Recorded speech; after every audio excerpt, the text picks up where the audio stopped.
Hello everyone and welcome back to my channel, The Crafting Chemist. Today we're going to be looking at how to bind off a project. So basically to start, I am going to knit the first 2 stitches. If you're binding off a purl stitch, you're just going to purl those 2 stitches.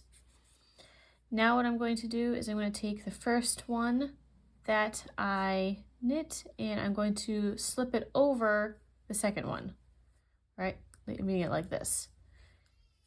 From here on out, I'm going to just knit one and pull it up and over.